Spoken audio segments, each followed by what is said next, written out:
And welcome everybody here to Maple Ridge Racing Series here on iRacing.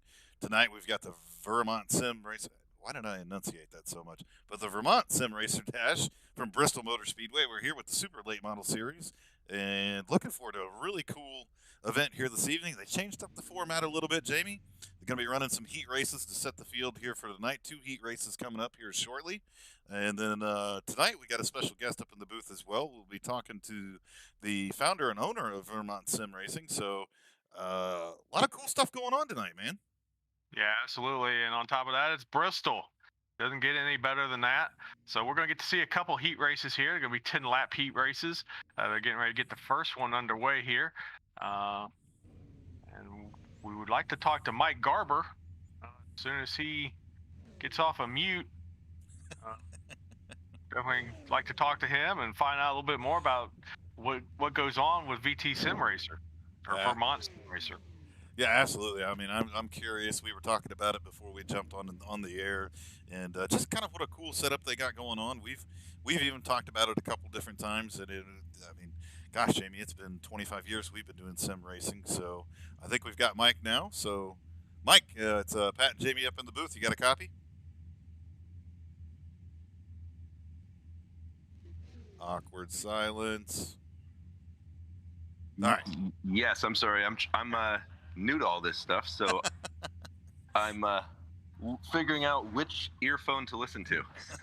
Obviously, not the race broadcast on Twitch because there's a delay there. Well, yeah. Definitely don't want to listen to that one. But hey, it's all good, Mike. It's our first day too, so don't worry about that. Glad to have you up here in the booth with us. What can you tell us about what you guys have going on with Vermont Sim Racer? Well, we sort of dove into the deep end of the pool here without a whole lot of advanced knowledge. As you can tell, I'm a little bit of a rookie to the whole process, but I basically always loved racing games. And during COVID, I had another kind of business, an escape room, and that kind of wasn't cool to lock people in a room altogether and let them figure out how to get out for an hour. So I was looking for other opportunities, and I started seeing all the pro racers racing on iRacing on television, and I was like, I want to look into that. That looks amazing. So I literally found out all about everything during COVID, and just deep sixed my escape room, shifted all my assets over to putting together a 4-seat sim racing center here in Burlington, Vermont, and I built it during the lockdowns and opened it up last January, and we're just trying to get the word out now. Well, that is a super cool story, and I can tell you that me and Jamie have been sim racing for over 20 years now, and that's really kind of on and off, but that's really what got us back into it full time was the lockdown and COVID, and watching all the professional drivers jump on iRacing. I would tell you after that first race, I don't know, Jamie, what was it, 2 weeks, and we were both at Best Buy swiping credit cards and getting our equipment together. Yeah, absolutely. I saw that race. In fact, I texted you Yep. while that race was going on and asked you if you were watching that, and you said you were, and I was like, I think we could compete with those guys, and yeah, that's kind of what started. I kind of made the decision to jump into it, and although Christina's probably not happy, drug you right along with me. So, with your setup there in Vermont, I mean, how many people are you seeing coming in every day? I mean, does it stay pretty busy? Is there a lot of interest? I haven't done a whole lot of advertising, honestly, through the traditional routes up to this point. I really wanted to get my head around how everything worked, to be able to understand iRacing, understand the hardware and the equipment that we purchased, and that's been a pretty substantial learning curve. But what we did is we opened the space up next door to my existing axe throwing bar, which is called Burley Axe Throwing here in Burlington, Vermont, and it made sense for me because the space next door became available. It had been a theater that went out of business, but they were always complaining about all the noise we made with axe throwing. So I said, well, I better be my own best neighbor because whoever takes that space is going to complain about the noise from the axe throwing place. So I opened it up next door, and really the axe throwing place has been paying the bills and keeping things running as we've slowly gotten things together here, and now I'm trying to get involved in like what you guys are doing, and the online sim racing world to just kind of get some awareness, and then also, well, we're starting to do a little bit of advertising in the on the real tracks around the area, both go karts, oval track. There's a place called Thunder Road here in Barrie, and we're sponsoring a car that I was hearing might be on the track tonight. It's Cooper Bouchard's car, and he's a really nice kid who's from a racing family, and he actually just won his feature race this last Sunday night. So he's pretty stoked. I don't know. Sometimes he wrecks and he needs to fix his car all week, but this week he won. So apparently he doesn't need to fix the car too much. So maybe he had time to get in here with us tonight. Well, Mike, it all sounds awesome, man. I got a question about your axe throwing part of it. Do you have one of those smash rooms that's attached with that? We don't yet, but we get a lot of requests, and I'll tell you, it's pretty easy to put something up on the target and just throw it. Throw at it. So we've done that a few times. Mostly just the printer from the office wasn't working very well, so we said we're gonna go Office Space style. We tacked the printer up there, and it didn't work better after we used it for target practice, but it sure made us feel better. Well, I'll tell you where I was going with this is I could see for myself that if I was over there running a race over on one side of the building, and with the way some of these races go, I could see where being able to go next door and just beat the crap out of something for a few minutes would be like awesome. So you could really tie these things in together. So absolutely, and one thing that surprises people is we were able to get a liquor license. Wow! For the axe throwing place. Yeah. So I think my tagline is sort of developing. Drink beer, throw axes, and drive race cars. What more could you possibly ask for? Nothing. Absolutely nothing right there. That sounds like a perfect time. I'll be booking my plane tickets to Vermont tomorrow. There we go. But we'll sit back and enjoy the race. We appreciate you coming up in the booth. We're about halfway through the first heat race here. I hear that some of our broadcasts are actually being displayed in your facility as well. Absolutely. We're going to put you guys up on the big screen this week. Because of this whole interview thing, I didn't want to get too many pokers in the fire. So I just said, let me just do the interview. But next week we'll have you guys up on the big screen, and hopefully Cooper will be here next week too. It doesn't look like he's out on the track today, huh?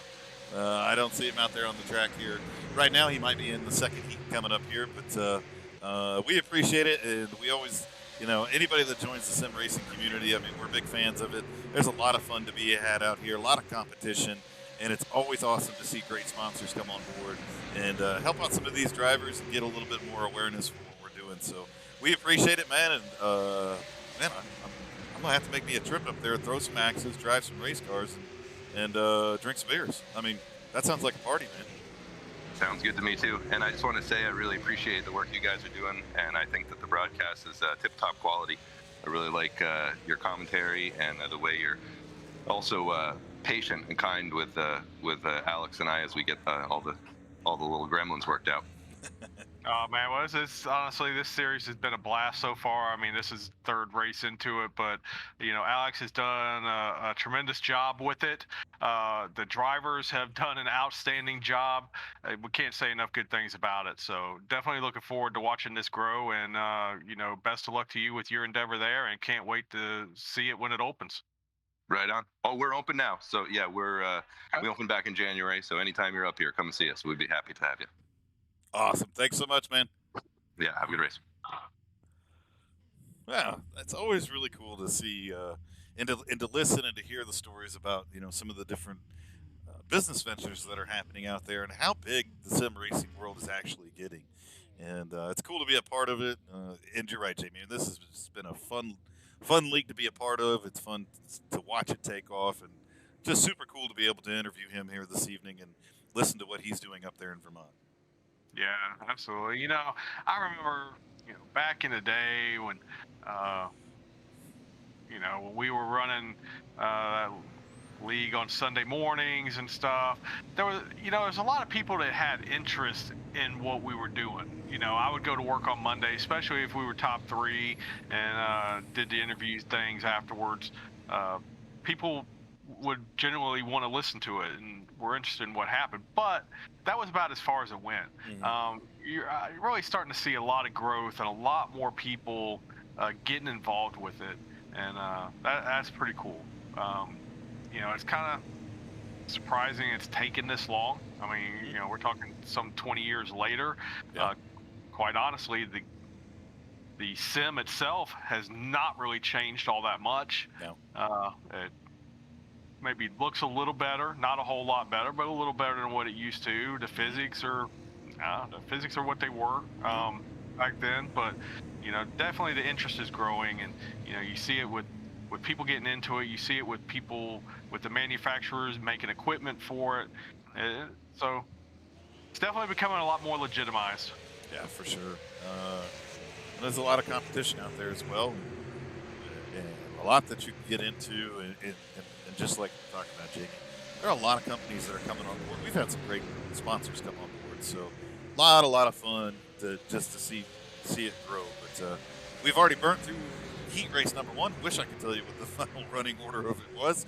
Missed it completely as we were holding our interview there, but looked like a decent heat. They had the one caution. He must have caution laps count in these heat races, as it finished up very quickly here. But we are in heat race number 2 to set the starting lineup for the Vermont Sim Racer Dash here. And Doug Neal's been out front in that number 77 machine with Michael D'Amico in that number 29, who was right up on his bumper there for a little while, and now we're starting to see Alex Marinelli come into the picture. Yeah, I believe it was Dustin Franklin that won the first heat race. I'm not exactly sure. There was something about inverting, so I don't know if the field got inverted, but they're showing Dustin Franklin as being in the one spot at the finish. So congratulations to him for winning that heat race. Should get him a pretty good starting spot for the feature here. It'll be 70 laps to completion of this. And that should be a really good race. 70 laps here at Bristol, I mean, it can go by in a blink of an eye. But it should really put these drivers to the test here tonight in these super late models. And this heat looking a lot more clean than run green the entire time here. Doug Neal has got himself a pretty sizable lead. He's out to about a half a second at this point in time. And really with these super late models, we're watching them take a little bit different line. I mean, when we come here in the Xfinity cars, the Cup cars, the trucks, you're on the high line the entire time. That's what gets you off of these corners and gets you that speed. But we're watching some of these guys really be able to use that lower line. Yeah, we just saw the 13 of Jonathan Dickerman. Well, he had made a pass, and then it looks like he had a little bit of trouble maybe on the exit of 4, but he used that lower middle line to get around Alex there. But he's now given up 2 spots after making that pass. So the middle line definitely works. We see Alex move down a little bit, so definitely probably gonna see multiple grooves here with these cars tonight, other than just being right up there running the Reddick line around the top. And the checker flag is out. Heat number 2 is in the books here this evening. Doug Neal is our winner, with Michael D'Amico coming in second, and Alex Marinelli rounding up our top 3. So that will set the starting lineup for this evening, and we will go to the starting grid.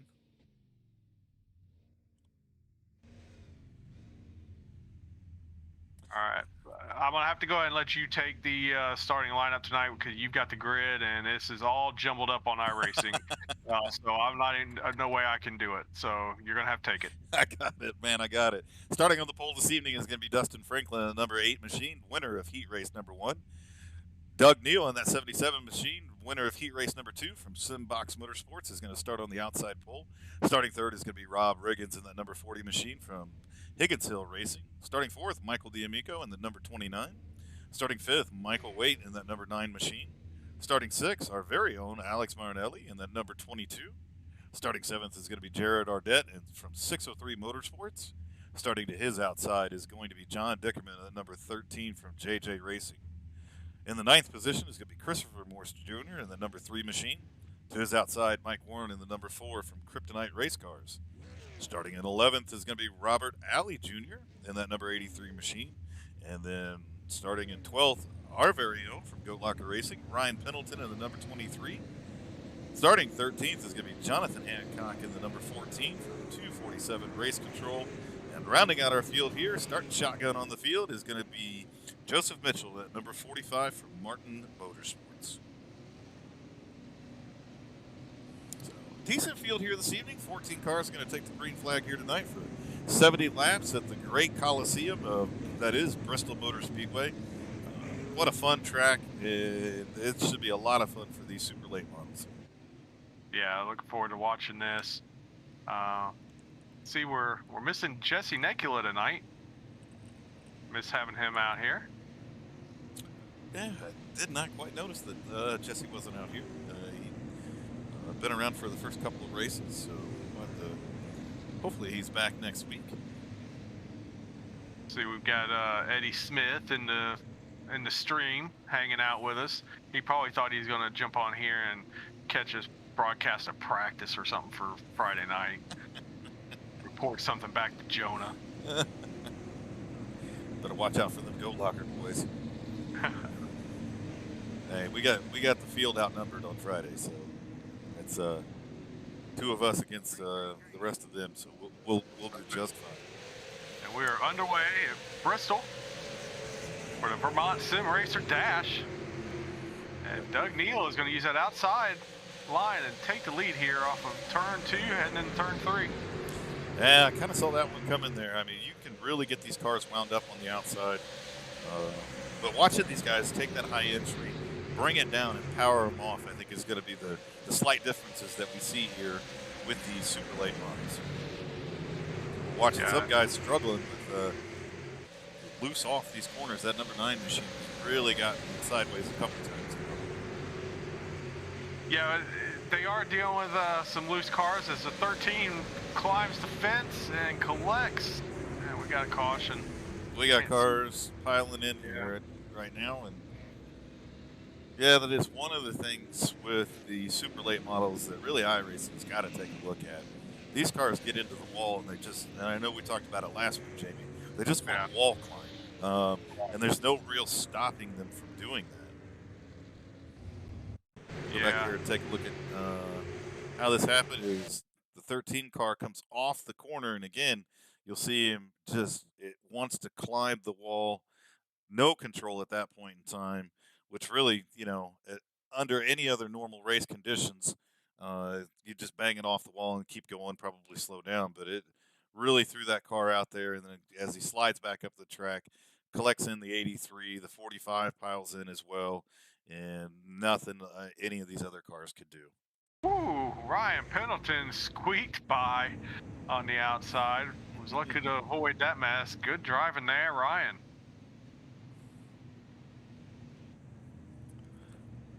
So, caution number 1 here. We have completed 5 laps of our scheduled 70 here this evening in the Vermont Sim Racer Dash.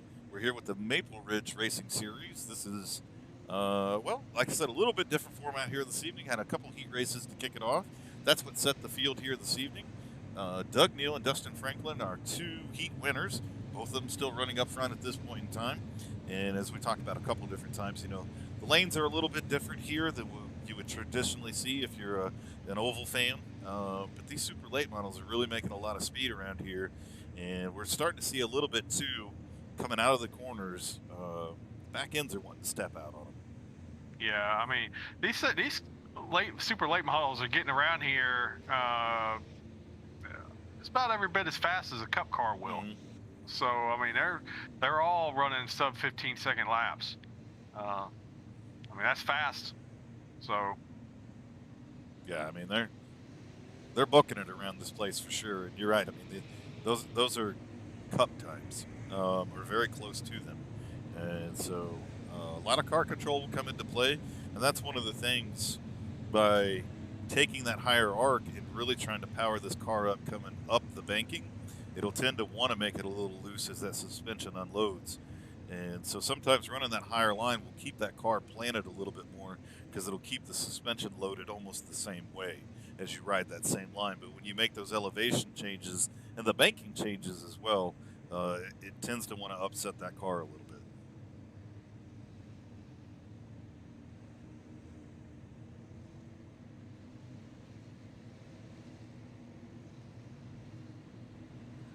As we are still under caution here, shouldn't be line it up 2 by 2, hopefully this time by. Get this thing back underway once again. As we see, the lights are off on the pace car. So we're going to line them back up here, and we're going to get back under green here shortly. Yeah, they got off to a pretty good start. Definitely was a better start than what we'd seen in the heat races. Both heat races had some troubles early, even though the second heat race didn't get a caution thrown on that. So got hopes here that they're going to be able to settle this in and give us a good green flag run. Oh, I spy a Goat Locker Racing logo on the side of that 77, Jamie. I like it. You know, we saw Doug Neal come out last week for the recruitment race of our truck series. Hopefully he plans on running in that. He had a really good showing.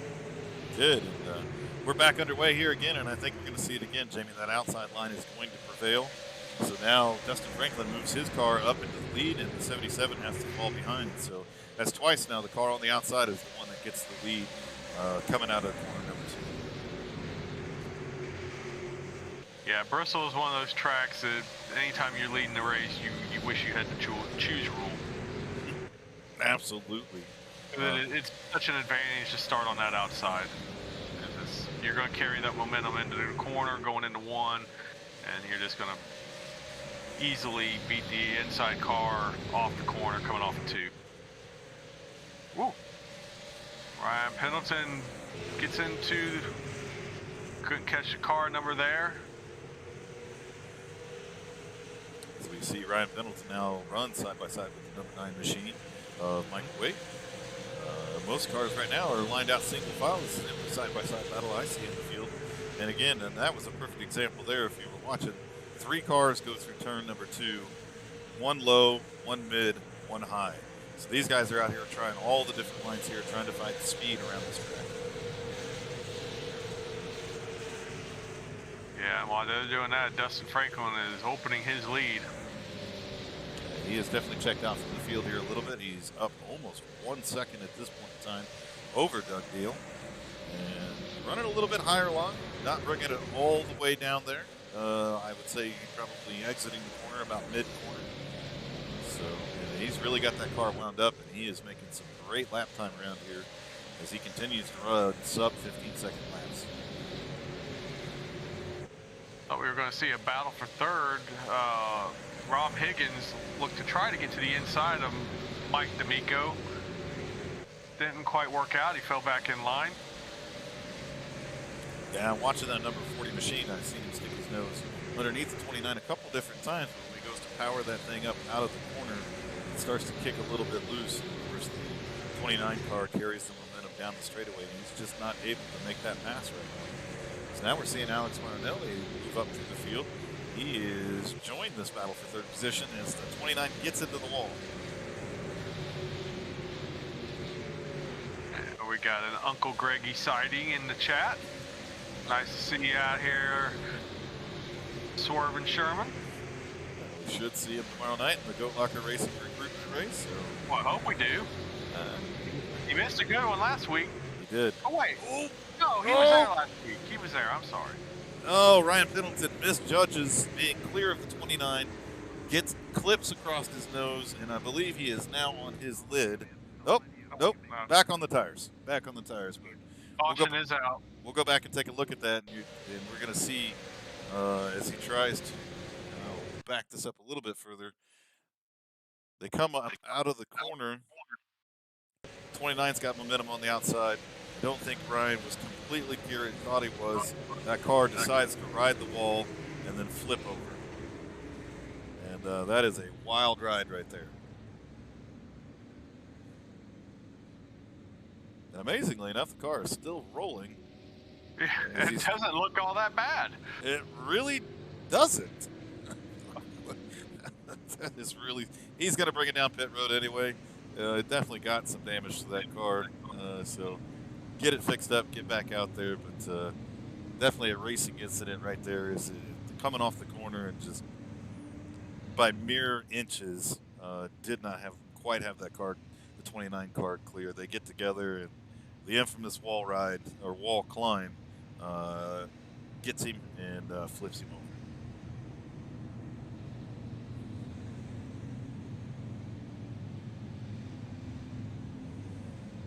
That'll set us up for another exciting restart here. This time it'll put Doug Neal to the outside and Dustin Franklin down on the inside. So we'll have to see for the second restart, but the third time they're going to start side by side if that outside line's going to go 3 for 3. Yeah. Anybody wants to place some bets on it? I'm going to take Doug Neal being the leader as they exit turn 2. I don't know that I could bet against that one. The advantage that Dustin Franklin's going to have is he can restart anywhere within inside the restart zone, so you can try to get a little bit of a jump there. He did a fantastic job on that last restart, keeping up with the 77, so he didn't lose anything there and was able to power it up to the outside. So Doug Neal's going to have to do the exact same thing and make sure that he keeps his right front fender or his left front fender on the right rear of that 8 car if he's going to pull off the move going through turns 1 and 2. Yeah. Absolutely.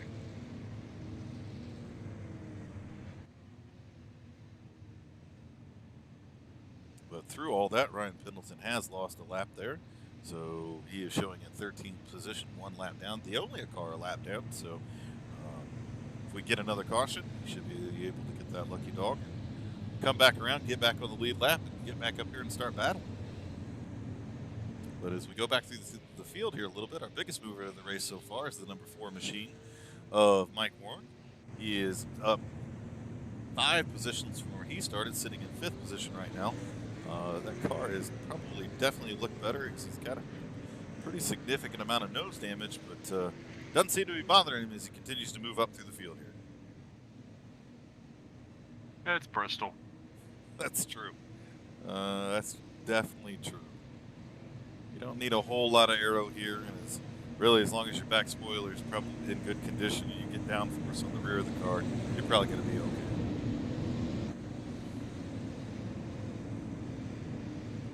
As the lights are out on the pace car and it hangs the hard left coming down pit road, we're going to get back underway here again. And this time, Dustin Franklin gets a great start. We got a couple of cars back there that are bouncing off each other. It looks like Mike Warren and the number 9 machine made contact with each other. Everybody gets it sorted out, though. Yeah, I would have lost that bet for sure. Dustin Franklin got an outstanding start. He was able to beat Doug Neal down to the corner and took that high line, the preferred line. Now that's the trick to it. I mean, you can't be side by side going into that corner, or the guy on the inside is going to lose the lead. So he did it perfectly. Was able to clear him well before the corner and take the preferred line. As now we start to see Rob Higgins, the number 40 machine, work his way up. He is getting to the back bumper of the 77 here in pretty short order. Yeah, we saw Rob's been strong. He's made a few passes here on some really fast cars, and now he's closing in. He wants that second place. The way he's running, if he gets around Doug Neal, he's going to have a shot at getting to the leader. Yeah, it's just so tough to pass on this track when it's become almost a one groove track, and so to try to make that pass when somebody is protecting that high line, I mean, you really have to time it, I mean, just perfectly to be able to make it happen. It's either that or you go back to the old days and just give them the Crown horn and move them out of the line. We are back under caution. Not sure what brought it out. Looks like Ryan Pendleton has crashed one more time. We'll go back and take a look. As we're seeing him on the outside of the track, he goes to the outside of the 13. Gets loose, tries to catch the car. The 13 is there, and it just sends him around, and one more car gets into him again. So as he's trying to make up time there on a fresh set of tires, car gets loose on him, and, well, no place to go for any of the other cars around him. And now we're seeing a little bit different pit strategy here as we see some of our leaders coming down pit road right now. Yeah, I'm not sure what they've got as far as tires go. We'll have to see. This is going to put them right at that halfway point, a little past halfway when we go back green. So if you're looking at you had the pit at some point in time in this race, this is a pretty timely caution. This is about that halfway point, so come grab you a fresh set of tires here. Looks like the 40 machine only grabs right side tires, as the 77 is getting all 4 tires. So, gonna lose some track position here for sure. And we'll have to watch some of these cars as they try to come back up through the field and really just see how valuable tires are. And now we see the leader pull down on pit road as well and brings Alex Marinelli with him. We're seeing some guys, I don't know if there's some confusion about whether it's dual pit roads or single pit road. See some guys that are just coming off the track at turn 4 and entering the pit road, and other guys have entered in over on 2 and come all the way around. If you do that, you'd end up losing a lap under green. Yeah, and I'm not 100% sure. Bristol's got a couple different ways. Whoa, the 8 car gets almost turns himself around trying to get out of his pit box. But Bristol's got a couple different ways that they do it. I've not seen the single pit road in years. That's something that they did years ago to try to almost level out the playing field a little bit, but they did away with that years ago. It's been, the dual pit roads for quite some time. Right. Like I'm saying, I don't know. I mean, some guys have entered in off of 2 and come all the way around. You're definitely putting yourself at a disadvantage because 35 miles an hour versus 45 miles an hour, that makes a difference on this little half-mile track. No, absolutely. So we'll have to see where the running order sorts itself out. It's definitely going to mix it up here up front, where there's been some different pit strategies here. And, well, we're going to see how it all plays out as it looks like Michael D'Amico and Joseph Mitchell pitted on lap 22. So they pitted a while ago, maybe under that last caution, which is now going to cycle them to the front. So, again, we're seeing, and then Jared Audette only spent about 9.5 seconds on pit road, so I'm assuming that was a fuel-only play. Rob Higgins, as we saw him on pit road, only took 2 tires there, a little over 12 seconds on pit road. So we've definitely got some different things going on right now, Jamie. And you know what happens when you get that? Trouble. Good recipe for early caution here on this restart when you got guys on different tire strategies. So we'll see how this plays out as Michael D'Amico gets a good start.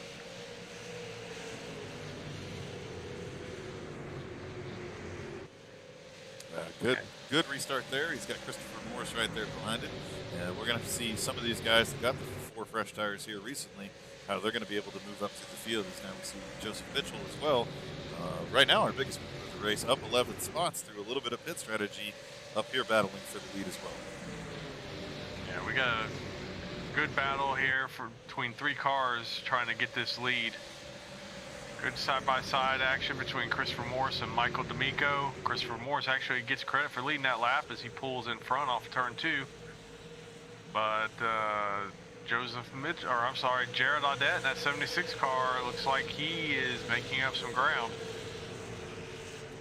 And he is going to be, Jared Audette was the one that did fuel only here, so really anxious to see where some of these guys that come and grab tires, how they're going to be able to work their way up here, because these laps tick by very fast here at Bristol Motor Speedway. So they're going to have to start hustling. As we see Rob Higgins, who took 2 tires on his stop, slowly making his way up to the field. You see Doug Neal, who grabbed 4 fresh tires, sitting back in 6th position right now. He is he's at a disadvantage because he's not only does he have to catch up to the leader, he's got a lot of traffic to work his way through to even get up there and try to battle first. Yes, and he's got some fast cars ahead of him here with Jared Audette and Rob Higgins, so that's not going to be easy for Doug Neal to get around these guys. Best bet is to work with them, and hopefully they can all 3 run better laps than the leader, and everybody get up to the front and sort it out from there. As Dustin Franklin is rebounding, and he's closed in. He's trying to make a pass on Jared Audette right now. Clears him. Jared Audette falls back to 7th position. It's announced the 77 and the 8, as we've seen up front all night long, trying to work their way through the field. And again, laps continue to tick off here. We have 25 laps left to go in the Vermont Sim Racer Dash. They are going to have to hustle it up here.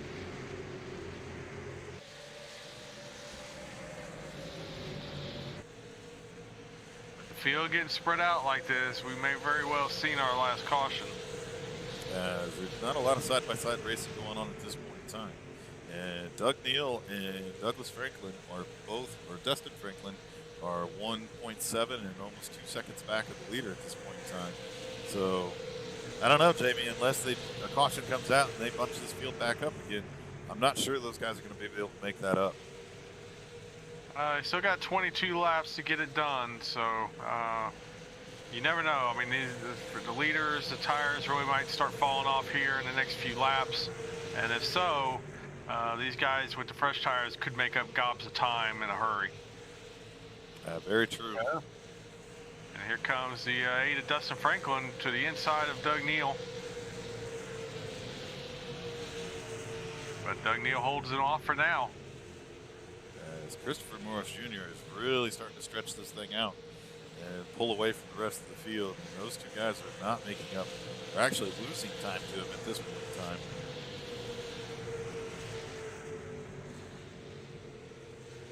So we'll continue to watch it as we got the time tower up on our left-hand side here. You'll be able to see the live gaps going on at this, and we'll go back and take a look at our early race leaders here as they continue to try to battle through traffic here. They're not making up the time they need to right now. No, they're not. Rob hit. Ooh. Ooh, that was close. Yeah, Oh, the 45's into the wall. 77's involved. The 8's involved. And the caution did come out. So we had a little bit of a stack up there as the car got into the wall and collected all those guys up. It doesn't look like it was too bad, as very little damage was done there. But the 45 smacks the wall coming off, and then the rest of those cars just pile in. But again, doesn't look like too much damage done to a lot of these cars here. So they should be able to get back underway and continue to compete here this evening. And as I'm looking at some things right now, Jamie, I'm showing that Christopher Morris is one of the cars that pitted on lap 33 and got 4 fresh tires. So through his pit strategy and everything, got him out front. He was one of the cars that was able to get up there and work through some of the older tire cars. So he is on the same set of tires as everybody else at this point in time. But this is going to move Doug Neal up into 3rd position, Dustin Franklin up into 4th position, and we'll take a look at the Dustin Franklin number 8 machine there, and definitely got a tore up front end on it. We'll have to see how that affects him, and I believe the same thing is going on with the 77 of Doug Neal, as the front end of that car is a little crunched up as all those cars piled in together. But everybody's bumpers and rear spoilers look to be intact, just some wrinkled up nose pieces, Jamie. Absolutely. It's Bristol. It sure is. So as we head back up front here, we'll take a look at our leader right now, Christopher Morris Jr. That is a pretty cool looking paint scheme he's got going on there from Hijinks.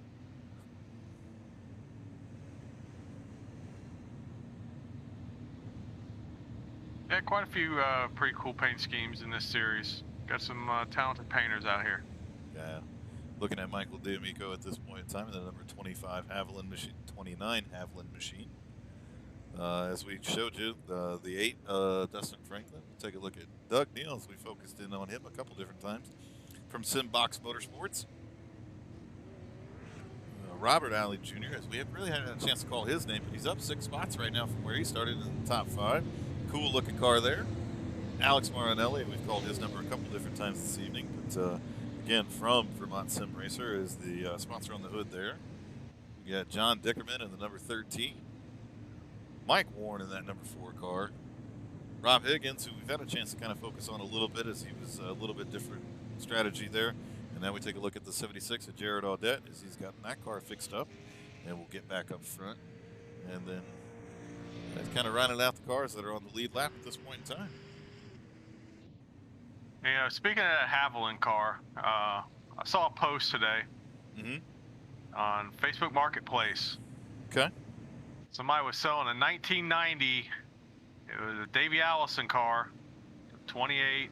It was the white with the gold Haviland thing. They want 48 grand for it. Car is completely intact. It's got a running motor. I guess it could actually be raced in historic series, I guess they call it. Wherever, I mean, I don't know why you would really want to do that with that kind of car. I mean, it's been in a collection for probably the last 14 years or so. But what I thought was really cool about it, and because when I saw it, I'm like, this is not a Davy Allison car. It's a Chevy Lumina. Yep. And I was like, Davy Allison drove Ford. But apparently, that one car, Davy Allison drove in the well, then was the Grand National Series. But yeah, so Davy Allison did drive a Chevy. Oh. And Michael D'Amico, I don't know why I keep saying it that way. He almost climbed the wall, but he was able to keep the car going. Don't know how much damage he's got or what he's done to the handling, but he's definitely not wrecked. As we got 10 laps left here to go here in the Vermont Sim Racer Dash with the Maple Ridge Racing Series, their super late model series. Been a great race here from Bristol Motor Speedway as we see the 3-car of Christopher Morse Jr. continue to lead this race. And really, he's pulled out to about a 5 or 6 car length lead over Michael D'Amico. 9 cars loose. But okay, looks like everybody's going to get through it. Okay. 9 car got loose in middle 1 and 2, was sliding down the track, but just kind of bounced off the cars on the inside, and everybody kept going straight. So now we see him on pit road, so he's brought that number 9 machine down pit road with a lot of damage to it. We'll go back up front here with 8 laps left to go. Christopher Morris continues to stretch his lead out here a little bit. Our 2 early leaders of the race, of Dustin Franklin and Doug Neal, our 2 heat winners as well. Again, both with nose damage at this point in time, and really not able to make up the ground as we are coming up on 6 laps left to go.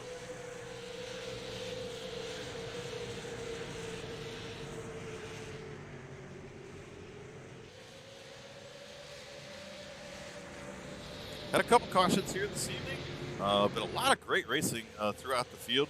They've gotten spread out on a couple different occasions here, and really have had some good green flag runs. Some car control kind of things, but again, as you said a couple different times, it's Bristol. Some of the super late model physics have played into that here this evening. But, a lot of guys having a great night here, and right now, Jamie, our biggest mover of the race is Christopher Morris Jr., up 8 spots from where he started leading this race. Yeah, he is. He's done a really good job here tonight. And quite honestly, the whole field's done a good job. I mean, once again, race number 3 of this series. And considering this is Bristol, come on, we've had a lot of green flag laps. Can't really criticize the few cautions we've seen. So, 3rd race in a row, we've seen an outstanding job by this entire field. Oh, as the 76 and the 13 get together, but once again, everybody keeps it going. No caution. As Christopher Morris Jr. comes around, grabs the white flag this time by. This will be the final lap of the race. He's 2 corners away from winning the Vermont Sim Racer Dash here this evening. And all he's got to do is keep it on the track, and he will see the checkered flag this time by. Doug Neal put the door to Dustin Franklin to take over that 3rd position. Thought we might see some retaliation coming to the line, but there wasn't any, so Doug Neal will hold on to that 3rd place spot. We'll go back and take a look at this pass here as they go down into the corner. He does come up, gets into him a little bit, makes the pass, and keeps on moving. Hey, what did you say, Jamie? That's Bristol. Yeah, wow. Great job by Christopher Morse. He really snuck in there and got those tires. Somehow we missed that. The whole time we thought he was out there with fuel only or something. And, man, great run by him to get this win tonight. Yeah, absolutely. And you're right.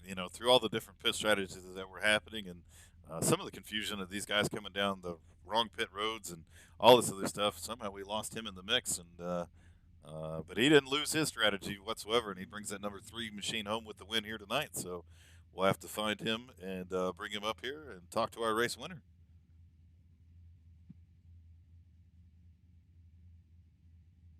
Maybe.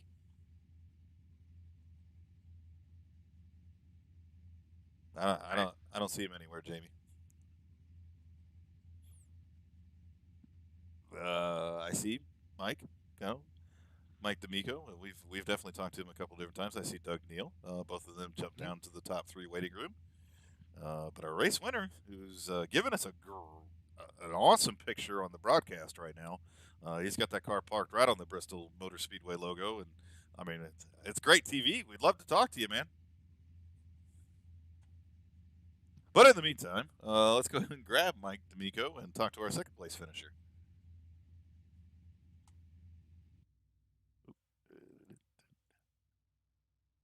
Hey, Mike, it's Pat and Jamie up in the booth. You got a copy? Yes, I do. How you doing, guys? Good, man. Hey, well, heck of a race here tonight. A lot of green flag runs, which is sometimes tough to do at Bristol Motor Speedway. Saw a lot of back and forth, and then obviously the wall got a couple different people. But take us through your race and how you brought that number 29 machine home in second place. Well, the 2 pit stops earlier definitely helped. That's for sure. Getting tires and such.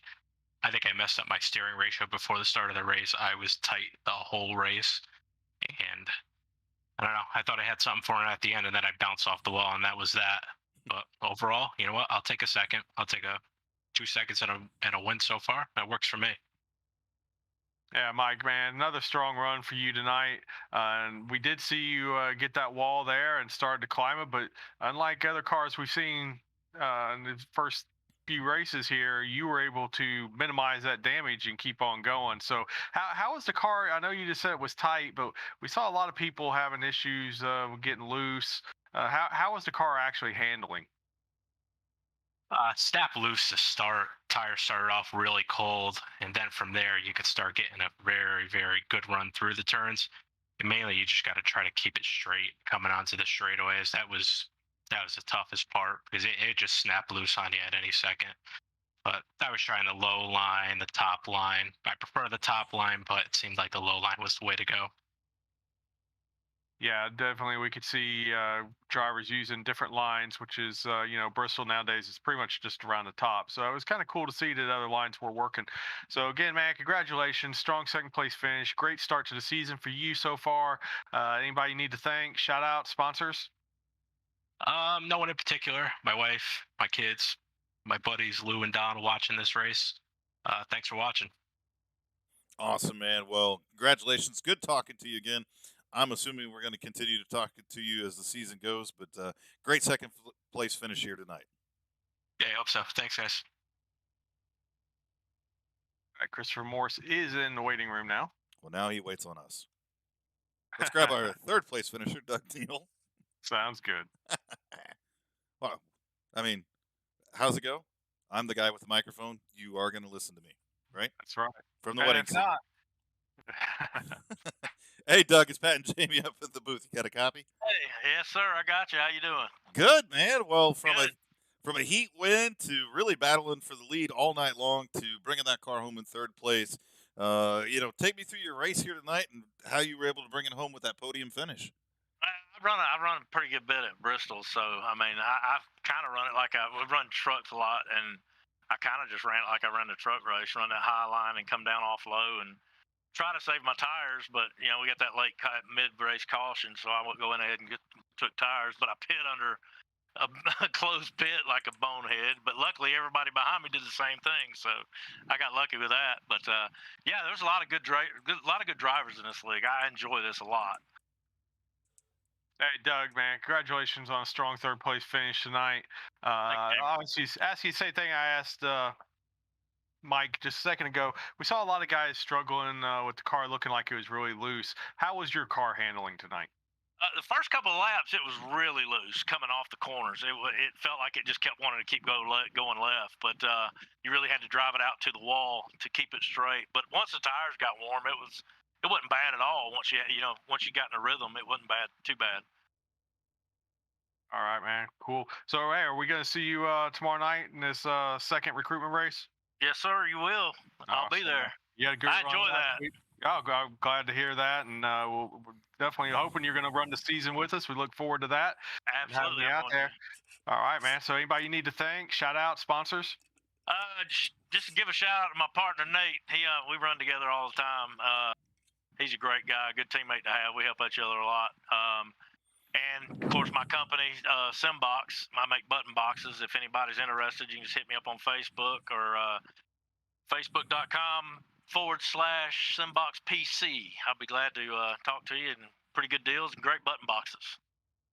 I appreciate it, guys. And you guys do a heck of a job up there in the booth. I listen to you since I've been running in here. I watched some replays and last week, I don't know which one of you guys were racing last week. That was me. Yeah. Yeah, it was cool having you in the race and calling the race and everything at the same time. That was really cool. I've never seen that before. That was awesome. Yeah, well, we appreciate it, man. We have a lot of fun with it. I mean, we're just a couple of huge race fans that enjoy it to death. And yeah, for everybody listening and tunes in on Goat Locker Racing Network here, check out Doug and his Simbox on Facebook and all that stuff, and hit him up for whatever you need. But congratulations here on a great third place finish, man. And we'll see you tomorrow night. I'll be there. Thank you, sir. I appreciate it. Yes, sir. All right. I'm assuming you're running tomorrow night because it's at Richmond. Yeah. Yeah. All right, let's grab our race winner, Christopher Morse Jr. I like the way you said that, man. Hey, Chris, it's Pat and JB up at the booth. You got a copy? I got you guys. What's going on? Well, I mean, I didn't go out and win a race tonight at Bristol Motor Speedway. You did, man. So you're what's going on this evening. Congratulations on a hell of a win. Really look almost like pit strategy played into that for you. You were able to get that number 3 car out front and just stayed out front. So take me through your race here tonight and how you brought home the win. Yeah, so let's see. We weren't very fast in practice. Finally figured it out right before the heat. Tried clearing myself in the heat and went from potentially winning that to flipping. So I had to start in the back. And I didn't really want to push too hard because I didn't want to get caught up in anything. It's a pretty short race. I figured I could probably get up to the top 5. And then the pit strategy worked out. Every time we got a caution, I was so far back, I was just pitting. And the first time we did it, I didn't know we were doing the single pit road instead of the dual pit road. So I went down on the front straightaway, and I got the penalty. And then I was sitting like 12th or 13th or whatever on the last one. And I saw everybody else make that mistake. So I was like, all right, well, they're all going to get the EOL. I'll just go down the right way, take tires, and come out in front of all of them. And it worked out. Yeah, Chris, definitely worked out, man. Nice win here tonight. Congratulations on that. And I'll ask you the same question I've asked the other two. Basically, we saw a lot of guys even in the heat race and then this feature race having issues with the car getting loose. How was your car handling? Oh, it was super loose. But I think the mistake a lot of guys were making tonight was they were trying to get that high line to work because it's not old Bristol, and with these cars you can make it old Bristol. I found that it was way faster on the bottom, and naturally with iRacing, you're heating up the tire more and you're burning off more tire if you're running up top anyway. So it was slower up there. You were burning off more tire, and it just, like I said, it worked in our advantage tonight. The car was quick, it was loose, but after about 15 laps, it would really snug up. So once I was able to get the lead and we were able to go green there, it was all good. Yeah, definitely. It was good, man. Congratulations again. Anybody you need to thank? Shout out, sponsors? Yeah, I got to thank my buddy Chad for spotting. He does a great job. You can't really see out of the right side of these cars, so he's kind of key in these things. Thank my buddy Zach Onson and Hijinks for sponsoring the car. Thank you guys, and Vermont Sim Racer and everybody that puts this together, man. It's fun. It's a lot of fun. These races are the perfect length. Everybody in here's got great sportsmanship. Nobody's trying to run each other over. It makes for a lot of fun for the hour that it is. Yeah, agree with that 100%, man. It makes it easy for us to call. You guys are doing, 3 races in, you guys have done an outstanding job across the board. So keep it up. It's been fun, right? I thought I should have won last week. I'll tell you what, I was flying. Mike caught me there going into 3 and 4, coming to the white flag. So I had to get him back tonight. I didn't wreck him, but I beat him. So we're even. There you go. There you go. Well, congratulations on the win, man. Awesome win here tonight. I am sure we'll be talking to you more as the season moves on. I hope so, man. These things are fun. All right, man. Congratulations. Appreciate it. Later. Man, I'm gonna tell you, not only is the racing great in this series, but everybody comes up and does an interview is great too. That's been pretty fun. I mean, these guys are awesome. It has been a blast for sure.